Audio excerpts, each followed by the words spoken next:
Buenas tardes. Eh, Ayer estábamos platicando sobre las hormonas producidas por las glándulas suprarrenales y pues platicábamos de el cortisol como una hormona que controla, bueno, que no controla, sino que se ve aumentada en situaciones de estrés físico.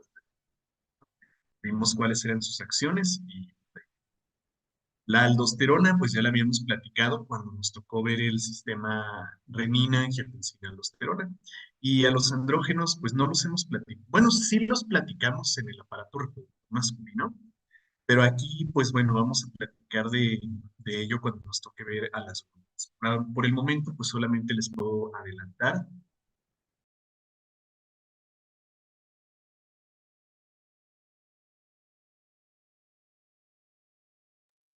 Perdón, por el momento les puedo adelantar que los andrógenos son producidos en una muy pequeña proporción, ¿sí? Recuerden que en el hombre, el sexo masculino, pues me refiero, el 95% de estos andrógenos es producido en el testículo, ¿sí? Y el otro 5% se produce aquí, en la glándula suprarrenal, ¿sí? Entonces el 5% restante se va a producir en la glándula suprarrenal. ¿Sí? En el caso del hombre. En el caso de la mujer, pues el 100% de estos andrógenos se produce en esta glándula suprarrenal. Obviamente, pues por la deficiencia, por la falta, ¿sí? Por la ausencia de testículos en la, ¿sale? Y tampoco es que necesiten una gran cantidad de andrógenos, ¿verdad? No necesitan la misma cantidad de testosterona y otros andrógenos como lo son necesarios en las mujeres, en los hombres, perdón, ¿sí? Entonces, pues los andrógenos, el 5% en las glándulas suprarrenales, en el caso de los hombres, el resto en el testículo. En el caso de las mujeres, el 100% está. ¿Con qué finalidades? Bueno, lo vamos a ver más adelante. La hormona folículo estimulante tiene como precursor precisamente a un andrógeno. Entonces vamos a ver qué onda con. Bueno, en la médula suprarrenal se producen las denominadas catecolaminas y aquí entran más que hormonas, neurotransmisores, ¿sí? Más que una hormona y un conjunto de neurotransmisores. Y veremos que estas sustancias producidas por la médula suprarrenal tienen una función más bien neuroendocrina, ¿sí? Entonces aquí se produce también la dopamina, se produce también una pequeña cantidad de serotonina, pero pues la más destacable aquí es la adrenalina, ¿sí? Entonces esta adrenalina va a tener una acción vasoconstrictora sobre las arterias, precisamente aumentando la tensión arterial. Va a servir como un estimulante del sistema nervioso, ¿sí? Y este estimulante nos ayudará a aumentar el ritmo cardíaco y a aumentar la tensión arterial, ¿sí? Tiene muchísimas otras funciones más, ¿verdad? Tiene muchísimas funciones más, pero la principal desde el punto de vista hormonal, pues, desde el punto de vista endocrino, pues es esta, ¿sí? La adrenalina tiene la función de vasoconstricción en los grandes vasos, son los que salen del corazón, y va a tener también una función de estimulación del sistema nervioso central, ¿sí? Por eso la adrenalina pues está muy relacionada con cómo respondemos ante una situación de estrés, ¿sí? Acuérdense que el cortisol se aumenta ante situaciones de estrés, pero la adrenalina aumenta estas condiciones, ¿sí? Para poder responder más favorablemente ante una situación de estrés. Ahora, la noradrenalina es básicamente un precursor de esta adrenalina, ¿sí?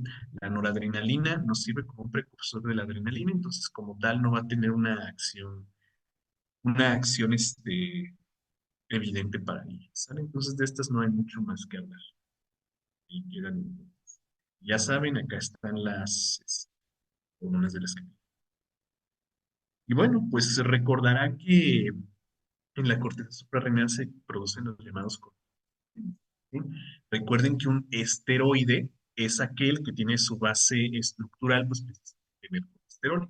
Entonces vean cómo todas estas moléculas tienen exactamente la misma base estructural, tienen la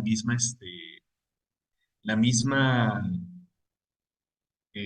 conformación de anillos. ¿Sí? Recordarán que este es el llamado ciclopentano perhidrofenantreno y cambia su acción fisiológica dependiendo de los grupos funcionales que se encuentren unidos a él. ¿Sí? Por ejemplo, aquí tenemos al colesterol, los grupos funcionales característicos, y vean cómo, por ejemplo, cambiando todo este grupo funcional por un grupo acetato, la convertimos en progesterona, ¿no? O cómo cambiando todo este conjunto de grupos funcionales, ¿sí? Lo convertimos en cortisol, ¿sí? O aquí algunos andrógenos, o no sé. Entonces, pues, recuerden que los esteroides tienen esa acción hormonal dependiendo del grupo funcional que se encuentre unido al ciclopentano. Bueno, vamos con otro órgano, que es el páncreas. Y fíjense que aquí les hago énfasis en que se trata del páncreas endocrino, ¿sí? Porque al páncreas exocrino ya lo vimos, ¿se acuerdan, verdad? Cuando estudiamos el sistema digestivo, vimos la función precisamente digestiva del páncreas, ¿sí? Precisamente la función exocrina de este. Recordarán ustedes que el páncreas histológicamente estaba dividido bastante bien, ¿no? En los islotes de Langerhans y en los acinos pancreáticos. Entonces recuerden que en los acinos pancreáticos, ¿sí? Las células acinares del páncreas, se produce pues precisamente el jugo pancreático.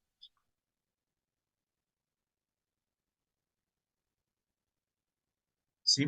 Entonces, este jugo pancreático consiste, perdón, en un conjunto de enzimas digestivas que van a, pues, precisamente promover la digestión de algunas biomoléculas que no se han alcanzado a digerir en el estómago o en la cavidad oral.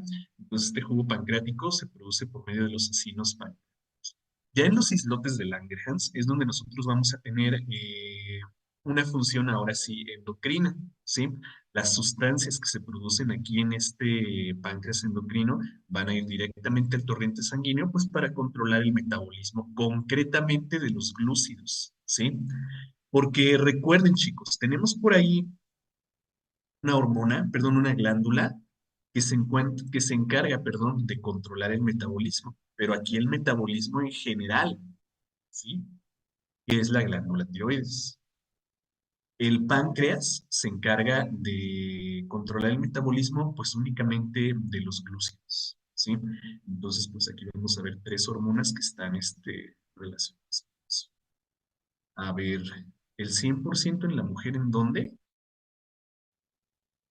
En la corteza suprarrenal. A ver, creo que por ahí quedan las.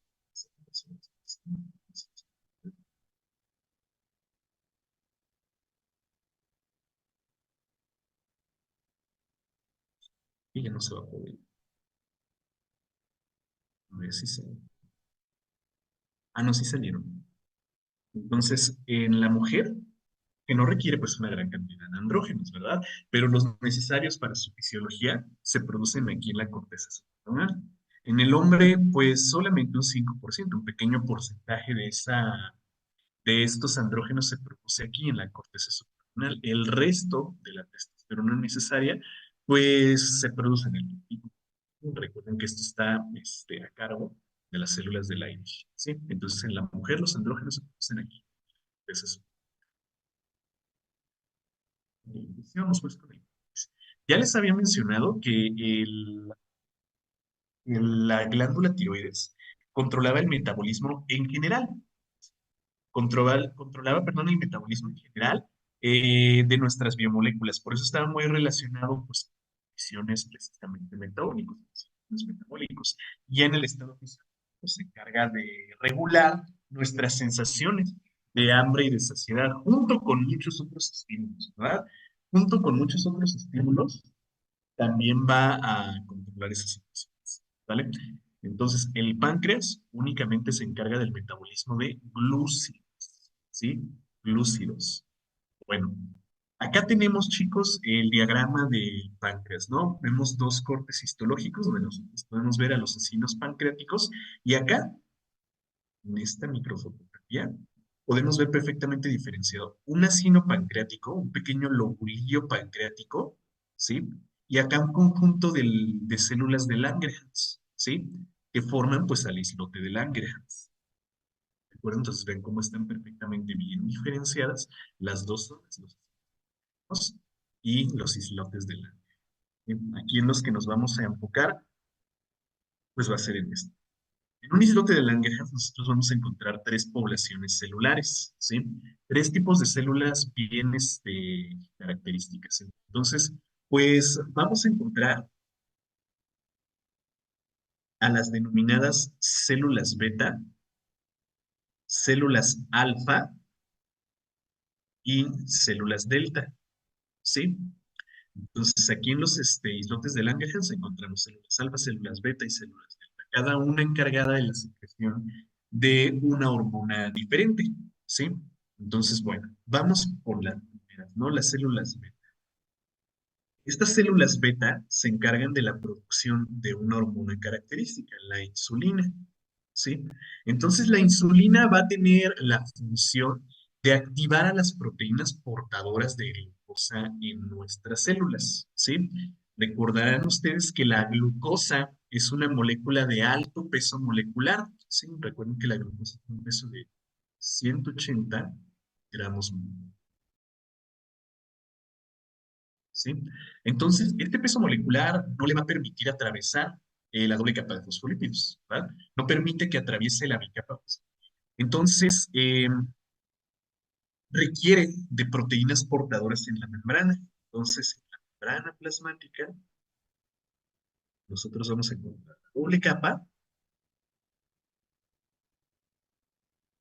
la doble capa y por aquí, algunas proteínas transmembranales que nos ayudan a transportar, pues, precisamente a la, ¿no? Entonces, estas proteínas transmembranales forman como una especie de compuerta, ¿no? Como si estuvieran así cerradas, de esta manera, como si estuvieran de esta manera cerradas, ¿sí? Entonces, en el caso del estímulo por la insulina, vamos a ver que estas compuertas, que estas proteínas se van a abrir. Entonces, nuestra membrana plasmática tiene receptores para la insulina, ¿sí?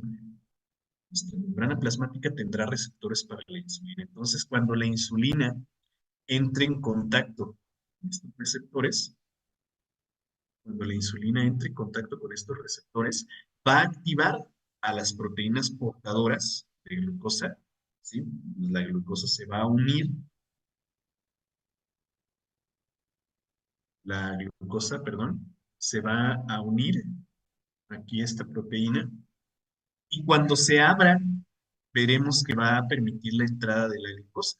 Entonces esta proteína se va a abrir hacia el interior, ¿sí? Y veremos que la glucosa va a poder entrar, va a poder pasar, entonces va a formar una especie de canal. Entonces, en este caso, ya voy, chicos, ¿eh? Al diagrama aquí. En este caso, tenemos dos diagramas, ¿no? Tenemos el diagrama A y el diagrama B. En el diagrama A nosotros tenemos a la glucosa unida a la proteína portadora, ¿sí? Entonces esta proteína portadora se va a mantener cerrada, ¿sí? Se mantiene cerrada si no hay insulina. Entonces este puntito rojo que tenemos. Entonces esta insulina se pega al receptor de la membrana, ¿sí? Y activa las proteínas portadoras. Y de esta manera la glucosa ya es capaz de ser transportada hacia el interior de la célula, ¿sí? Entonces la acción pues de la insulina es promover la entrada, ¿sí? Es promover la entrada de la glucosa a nuestras células. Entonces, por eso nosotros decimos que la insulina tiene una acción hipoglucemiante, ¿sí? Hipoglucemiante. ¿Qué significa eso de hipoglucemiante? Que baja, disminuye la concentración de glucosa en la sangre, ¿sí? Entonces, la insulina, ¿cómo baja la concentración de glucosa? Pues lo va a hacer metiendo, agarrando la glucosa del torrente sanguíneo y metiéndola a nuestras células, ¿sí? Para que sirva como una fuente de energía. Por eso nosotros vemos que después de una comida, después de que nosotros ingerimos nuestros alimentos, la insulina alcanza una concentración máxima en nuestra sangre, ¿sí? Para precisamente aprovechar a la glucosa, aprovechar a los carbohidratos de ese alimento, ¿sí? Entonces la glucosa va a ser aprovechada para ingresar a la célula, realizar la glucólisis y obtener ácido pirúvico para el ciclo, ¿no? Ya saben qué onda. Ok, entonces la insulina, pues, ¿qué hace? Permite la entrada, ¿sí? Promueve la entrada de glucosa a la sangre por medio de la difusión facilitada, ¿sí? O sea, por medio de proteínas portadoras. Y como saca a la glucosa del torrente sanguíneo y la mete a las células, decimos que baja la concentración de glucosa en la sangre, ¿sí? Luego, por eso, la insulina es utilizada como una terapia en la diabetes, ¿sí? Nada más hay que tener mucho cuidado qué onda con el tipo de diabetes, porque hay dos tipos de diabetes, ¿no? Diabetes tipo uno, bueno, hay varios, ¿no? Pero principalmente patológicos son el tipo uno y tipo 2, ¿no? La tipo uno, la diabetes mellitus tipo uno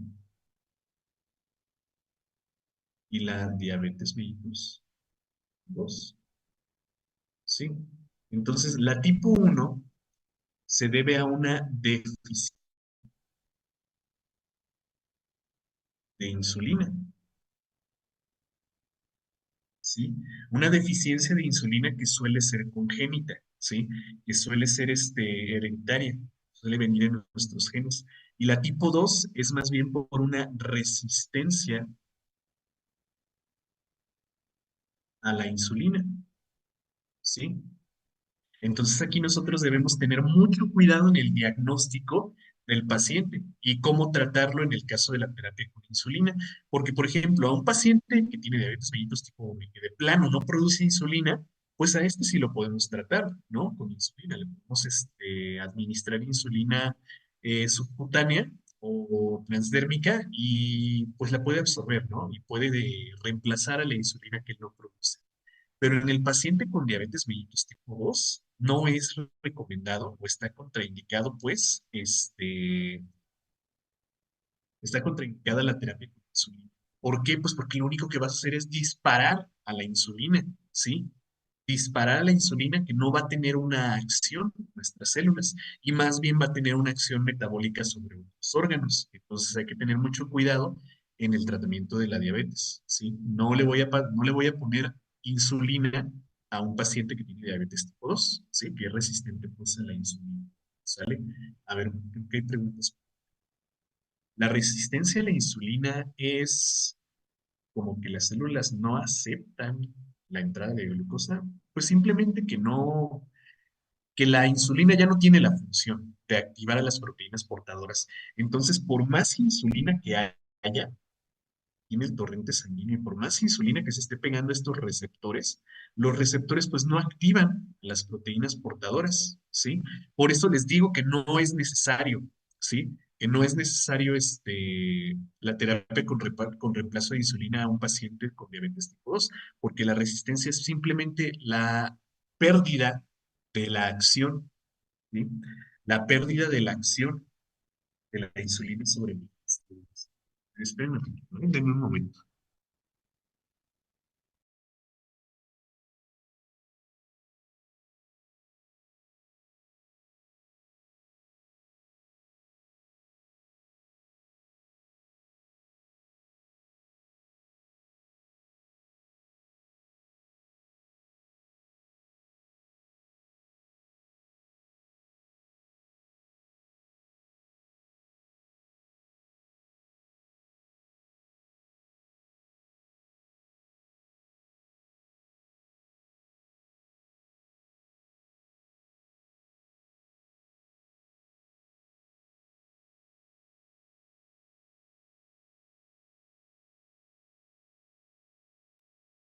Listo, chicos, gracias. Hay que tener pues mucho tipo de diabetes por glucosa, ¿sí? A ver, ¿qué nos dicen por acá? Mi hermana tiene resistencia a la insulina, pero no diabetes. Sí, habemos muchas personas, ¿eh? Muchas personas que cruzamos por resistencia a la insulina, durante nuestra vida y pues no necesariamente va a ser cuadro de diabetes, ¿sí? No se va a hacer el diagnóstico de diabetes. La resistencia a la insulina puede ser transicional. Ya cuando se vuelve crónica, entonces sí, ya es este diagnóstico de diabetes. Pero para diagnosticar diabetes se necesitan muchísimos criterios más que solamente la concentración de glucosa y de insulina. Hay que tener por ahí muchísimos datos más, muchísimos datos clínicos para hacer el diagnóstico. Entonces, no necesariamente es diabetes, ¿sí? Pero sí se tiene que hacer algo por ahí a nivel metabólico. Entonces, pues, supongo que ya debe estar en tratamiento, ¿no? O en terapia, pues, no necesariamente un tratamiento farmacológico, sino una terapia nutricional y con actividad física, y bueno, ya saben, ¿no? Ya saben, chicos, la recomendación de siempre, actividad física, ¿sí? Actividad física. La actividad física siempre nos va a ayudar, como decíamos, vamos a hacer aquí un pequeño diagrama. La actividad física siempre nos va a ayudar a controlar nuestro metabolismo, ¿no? Entonces, cuando nosotros consumimos un alimento, nuestra insulina se encuentra en una concentración. Pero después del consumo de un alimento, la insulina se va a disparar, ¿sí? Para precisamente aumentar la absorción de glucosa. Y luego va a ir disminuyendo con el tiempo, ¿sí? Fíjense que no es un pico tan dramático como el de otras hormonas, va disminuyendo con el tiempo de manera constante, ¿sí? Ya ven que en otras hormonas veíamos que era así y luego bajaba así, ¿sí? Fíjense que esta no es tan dramática como las hormonas. Entonces, mantiene una concentración más o menos considerable por un tiempo prolongado, ¿sí? ¿Para qué? Pues precisamente para promover la entrada de grandes cantidades de glucosa, que son precisamente las insulinas, ¿sí?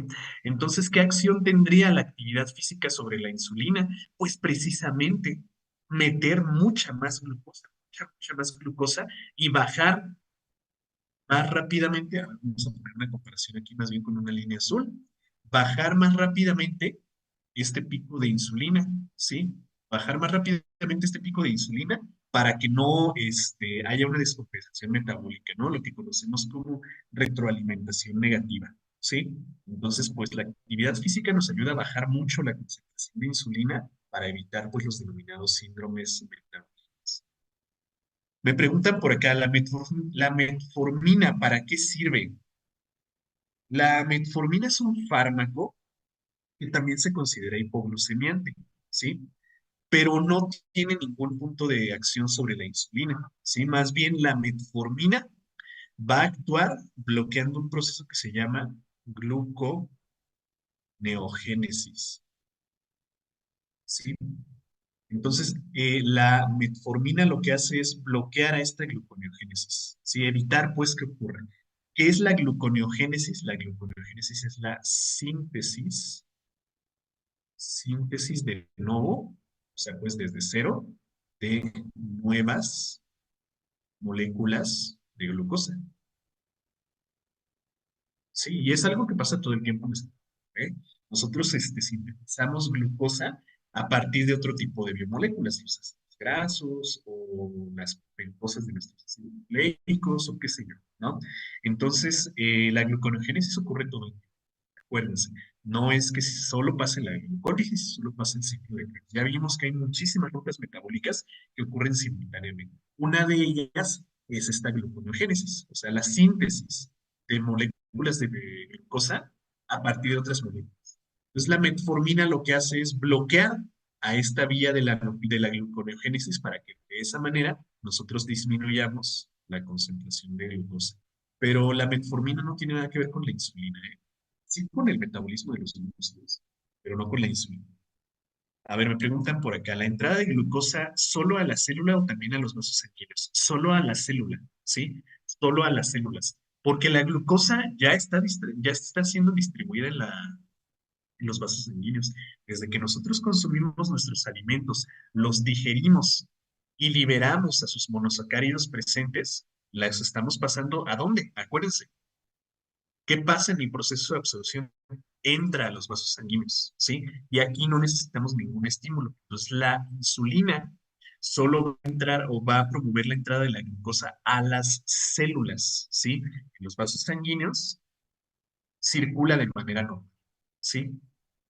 ¿Y cómo se trata entonces la diabetes de tipo 2? Ah, pues ahí es donde se utilizan ahora sí otros fármacos hipoglucemiantes, precisamente como la metformina, ¿sí? Donde no podemos acudir a la insulina en tratamiento, ¿sí? Entonces, ¿qué hacemos? Pues más bien ponemos un fármaco que disminuya de alguna manera la insulina, ¿sí? ¿Y cómo lo va a hacer? Pues precisamente bloqueando esta vía. La diabetes tipo 2 sí se trata con otros fármacos que no son reemplazo de insulina. Y si estamos comiendo a cada rato, no le damos chance a la insulina de bajar, pues no en realidad, ¿no? Pero no creas que es malo, ¿eh? O sea, tampoco es malo tener picos de insulina o tener una insulina constante. Sí, no es algo malo, no va a tener ninguna acción metabólica grave. Eh, pero sí, pues es muy importante también la actividad física para, pues, precisamente a esta insulina bajarla un poquito más rápido. Pero no, no pasa nada. O sea, no es como que, ay, me voy a morir porque tengo picos de insulina. No. A ver, cuando se checa el azúcar, debe ser entonces antes de desayunar y antes de hacer actividad física. Pues de manera ideal, sí. De manera ideal, sí. O sea, si tú vas a hacer un análisis de la concentración de glucosa basal, sí, sin actividad física y sin alimentos. Pero hay algunas otras pruebas en las que sí es necesario mandar al paciente a comer, a tener una comida de preferencia bastante hipercalórica, ¿sí?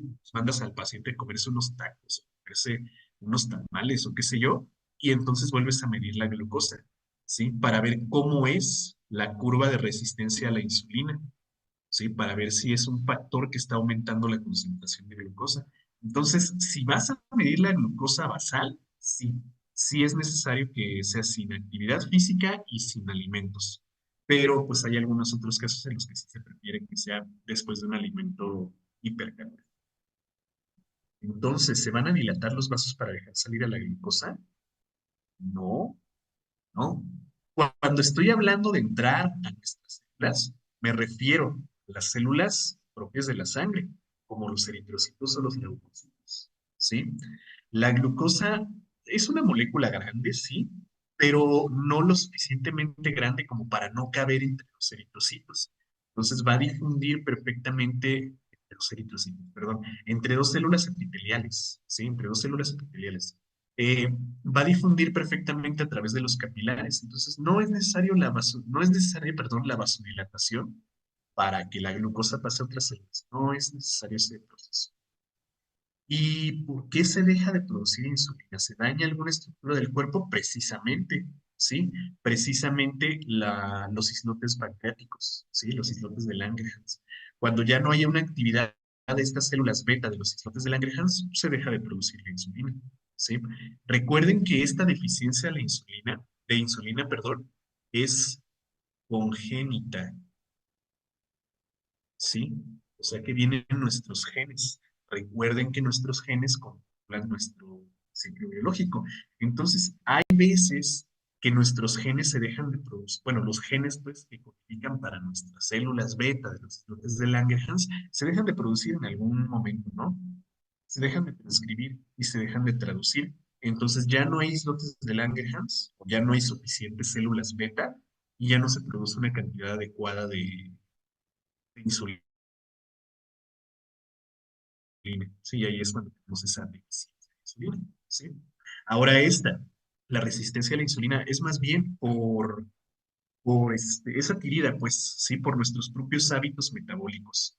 Así que una causa es la herencia, ¿sí? Una causa es nuestros genes, nuestra historia familiar. Otra causa son nuestros hábitos. Entonces hay cosas que nosotros no podemos evitar, ¿verdad? Como la transcripción y la traducción de nuestros genes, a menos pues que nos sometamos a terapia genética, ¿verdad? Pero bueno, no es el caso aquí en México. Hay cosas que sí podemos modificar, que son nuestros hábitos. Entonces, la diabetes mellitus tipo 1 puedo prolongar su aparición, ¿sí? Si a mí me iba a dar a los 60 años, pero fue una persona muy activa, con una alimentación bastante adecuada, un descanso adecuado y pues como decíamos, actividad física constante, pues la voy a retrasar y va a aparecer pues, hasta los 90 años, ¿no? Pero si soy una persona que no hago actividad física, que me la paso sentado viendo la tele y que como pura chatarra y que no duermo bien y que no le doy tiempo a mi cuerpo de regenerarse, bueno, si la diabetes iba a aparecer a mis 60 años, pues con esos hábitos probablemente aparezca a los 30, ¿sí? Entonces, la diabetes mellitus tipo 1 no la podemos evitar. Si está en nuestros genes, no la podemos evitar, pero sí podemos retrasar muchísimo su aparición, ¿sí? La diabetes mellitus tipo 2, esa sí, la podemos evitar precisamente mejorando estos hábitos, como siempre les he dicho, chicos. Comer bien, descansar bien y hacer suficiente actividad física, ¿sí? Entonces, bueno. A ver, la tipo 1 no es más común en jóvenes y niños. Sí, de hecho hay un tipo de diabetes que se llama diabetes juvenil y es precisamente por resistencia a la insulina. A ver, y si con dulces antes es verdad que sale alta, definitivamente saldrá alta, sí. Tener picos de insulina después de entrenar aumenta la síntesis y es considerada por los Team Rats como anabólica. ¿Qué tan cierto es? Muy cierto, es muy, muy cierto. No es como que la insulina tenga una acción directa sobre la síntesis de proteínas, pero sí va a tener una acción directa sobre el metabolismo de otras membranas. Entonces, utilizando glúcidos de manera más adecuada, tienes más energía para sintetizar precisamente proteínas. Entonces, sí, eso es muy, muy cierto. Pero no es algo que se recomiende, ¿eh? O sea, no hay que estar por ahí desbalanceando nuestra homeostasis con finalidades que pues nada que ver. Sí, sí es cierto, pero pues, no es algo recomendable. De hecho, sí hay muchas personas, ¿eh? Que recurren a la insulina como una sustancia que promueve el crecimiento. A ver, la diabetes es hereditaria, la tipo 1 sí, la que es congénita sí. La tipo 2 no, esta es, vamos a ponerle aquí, la resistencia a la insulina es adquirida, ¿sí? O sea que tú la provocas con tus hábitos. Esas son, esas son células alfa, beta y omega, no, alfa, beta y delta, ¿sí? Esta es una delta, ¿sí? Alfa, beta y delta. ¿A fuerzas nos va a dar diabetes en algún momento de nuestra vida? No, no, no, no necesariamente. Me refiero a cuando está en nuestros genes, ¿sí? Ahorita que hablaba de esto, de que nos puede dar, me refiero cuando es congénita, ¿sí? Cuando está en nuestros genes, cuando es por herencia, sí. Si no está en nuestros genes y si no tenemos un estilo de vida que no es adecuado, pues no, no nos va a dar no nos va a dar diabetes, ¿sí? No, no es, aquí me refería a cuando está en nuestros genes, ¿eh? A ver, yo tengo un amigo que le dio un subidón de glucosa hasta 300, se desmayó y tuvimos problemillas, pero ya después no presentó síntomas de diabetes. Entonces los consejos, no sé de qué consejos hables. Pasa, sí, sí pasa mucho eso de la hiperglucemia, eh, sobre todo en dietas hipercalóricas, perdón, en dietas hipercalóricas. Sí pasa mucho el aumento de insulina, de glucosa, perdón, muy dramático, muy, muy dramático. Entonces, sí pasa. Y no, no es relacionado con glucosa, con diabetes, ¿sí? No está relacionado con diabetes. Entonces, pasa en algunas personas que tienen dietas hipercalóricas y que posteriormente hacen actividad física, pero no, no tiene nada que ver con la diabetes. Entonces, cuando te checas el azúcar, ya dejen de decir azúcar, ¿eh? Ya son profesionales, ya no digan azúcar, ya hablen de glucosa, ¿sí? Cuando te checas la glucosa, le afecta el resultado, si por decir antes el aparato. Si tienes el aparato y recién te despiertas, a ver, no entendí nada ahí, no entendí la pregunta. De hecho, muchos culturistas, como Sam Sulek, usan insulina exógena por la cantidad de carbohidratos simples. La verdad no sé, eso sí lo ignoro, no tengo idea. Un doctor me dijo que no puedo tener diabetes porque solo que no puedo tener. O sea, puedes, sí, puedes tener, pero es una probabilidad muy baja, ¿sí? Muy baja, pero no es cero, ¿sí? Fíjate cómo iría de tu bisabuela a tus abuelos, ¿no? De tus abuelos, perdón, tus abuelos. Luego de tus abuelos a tus padres. Y luego de tus padres a ti. Entonces la probabilidad se va disminuyendo mucho aquí. Vamos a pensar que la abuela era heterocigoto, ¿sí? Entonces aquí había un 25% de probabilidad. Y que estos dos también salieron heterocigotos. Aquí un 12,5% de probabilidad. Y que estos también son heterocigotos. Tienes un 6,1% de probabilidad de tener diabetes, ¿sí? Bajísima, bajísima, pero no es cero, ¿sí? No es cero. Puede pasar que tú hayas resultado ser un homocigoto recesivo y que esta probabilidad se multiplique por 4 y que tengas más bien como un 25% de probabilidad, ¿sí? Entonces sí, si solo tu bisabuela tuvo diabetes, pues es muy raro, ¿verdad? Muy, muy poco probable, pero la probabilidad no es cero, ¿sí? Entonces hay que tener pues cuidado también ahí. Y bueno, pues ya saben cuáles son las estrategias para evitarlo. También dicen que la diabetes está por los medicamentos. Sí, hay medicamentos hiperglucemiantes, sobre todo los corticosteroides, ¿sí? Ya ven que durante la pandemia de COVID se descubrió que los corticosteroides tenían una acción muy beneficiosa sobre la enfermedad, ¿no? Eh, Disminuía mucho los síntomas y parecía remitir a la enfermedad. Y sí, precisamente, curaban a los pacientes con corticosteroides. Pero resulta que estos pacientes desarrollaban diabetes. ¿Por qué? Pues porque los corticosteroides, ¿qué creen que van a hacer? Aumentar la cantidad de cortisol. Y el cortisol va a tener un impacto directo sobre la insulina. Sí, sí, la va a disminuir. Sí, sí, entonces disminuyendo la insulina, vamos a aumentar la si hay algo básicos por los cortisol. Un especialista también me dijo que consistía que echarse a los pacientes. Sí, sí, eso es verdad. Es muy cierto que nosotros los medicamentos, nosotros los medicamentos, la constitución genética va a mejorar la vida que cambian a veces. Por el simple hecho de ser es verdad, la probabilidad aumenta. Pero, repito, si hay cuidado, nosotros lo ¿cómo? Ya le dije. Sí, sí. Eso es nada más por estar en forma por tener una buena calidad de vida. Se puede dejar sin muy posible, pero es cierto que si se tantas personas y a veces no es un impacto. Y eso de los sustos y a veces no tiene ninguna relación. Son mismos. Debe ser ignorante.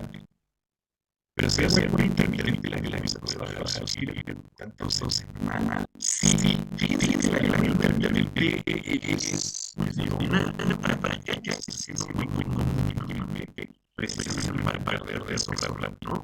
Entonces, pues sí, la vida intermitente se va a perder peso rápidamente.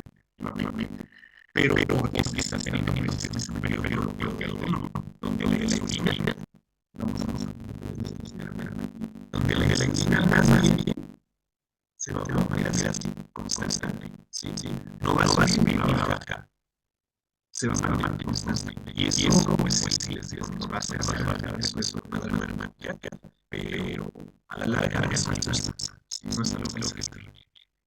A ver, esto está muy bueno, esto está muy bueno.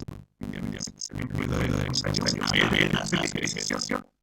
Haz las luces, ¿sí? Sí, haz las luces. Tú piensas que los abuelos son heterocigotos y hacen cruz y mismo sacar que la diferencia.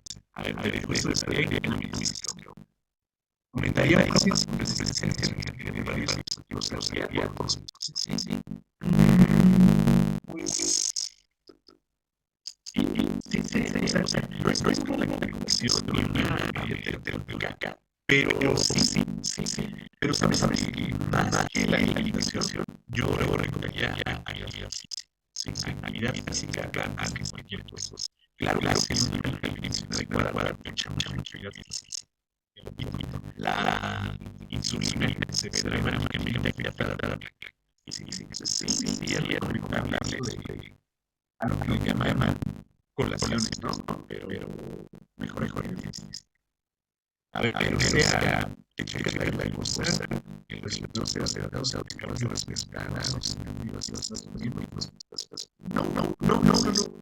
no afecta en realidad. Sí, no. Y por decir que el abuelo me dio en ese caso ya no es hereditario, no, es que si no, la diabetes tipo 2 está fuerza, es congénito con esa vida, obviamente no es hereditario, no, esa no. Los usos que bueno, o sea, sí, esto va de la mano con lo que platicábamos, ¿no? De que se me bajó la glucosa, se me bajó la presión, y ya tenemos muy arraigados al dicho de, me bajó la presión, sí, y no bajó la presión, se me bajó la glucosa, sí, pero no tiene nada que ver con la diabetes, sí, nada. Bueno, ya trabajamos mucho aquí en esto de la insulina. Vamos a otro rumbo, que es el glucagón, y es tiene la acción contraria que la insulina. Fíjense, esta disminuye la sensación de glucosa, ¿sí? Disminuye la sensación de glucosa. El glucagón, al contrario, aumenta. ¿Por qué? Porque su acción va a ser la degradación del glucógeno hepático, ¿sí? Recuerden que en nuestro organismo la glucosa se circula, pero el exceso de glucosa se va al hígado, sí, y en el hígado se utiliza para formar el glucógeno polisacárido que nosotros utilizamos como una reserva de energía. Entonces, si la cantidad de glucosa por alguna razón disminuye, ya sea por un ayuno prolongado o por actividad física o por acción farmacológica, el hígado va a empezar a traducir el páncreas va a empezar a traducir el glucógeno para ayudarle al hígado que empiece a degradar el glucógeno. Y este glucógeno está hecho de glucosas, las glucosas. Sí, entonces aquí tenemos algunas unidades más. Entonces el glucagón lo que hace es agarrar una molécula de cosas y sacarla del hígado y enviarla por la esquina para que de esa manera aumentemos la concentración sanguínea de glucosa. Sí. Y bueno, pues aunque tenemos la somatostatina, la somatostatina pues es una hormona producida en las células delta que va a controlar estas dosis de manera en una dosis adecuada a la insulina y a la ¿para qué? Pues para que la glucosa no disminuya de manera dramática, ¿sí? Que no veamos una disminución muy marcada de la glucosa y para que el glucagón no aumente, ¿sí? De manera la glucosa, ¿sí? Entonces las tienen más o menos ahí a la para que tengamos una hipoxemia, lo que me comentaban hacer pasó, lo que uno de sus amigos le subió la glucosa así sin tantas. Bueno, ya para terminar, chicos, ya terminamos las hormonas, sí. Ya platicamos de esto los reproductores, entonces, ¿qué les digo aquí? El estradiol es el principal estrógeno que ya dijimos, controla el ciclo ovárico, ¿sí? El principal manipulador del ciclo ovárico. El estradiol promueve la maduración de los ciclos ováricos para que son óvulos, ¿sí? Y viajan a través de esta proteína para y la progesterona, bueno, si ese óvulo es fecundado, se implanta en el endometrio, pues la pero que va a promover la gestación, ¿sí? Entonces, esto ya hablamos de estos dos hormonas separatorios. Los testículos producen la testosterona, y ya sabes que la testosterona es el principal andrógeno que tiene la acción de potenciar el desarrollo de las características masculinas secundarias. ¿Qué son características masculinas secundarias? Todas las que tienen que ver con reproducción. Entonces, aquí está el checklist. ¿Sí? Aquí está estradiol, ¿sí? Que promueve la proliferación de los testosterona que prepara el matrimonio para la gestación. Entonces, la testosterona tiene todas las acciones que ya platicamos en los aparatos reproductivos. Ya para terminar con este tema, vamos a ver por aquí algunas preguntas que tiene, ¿no?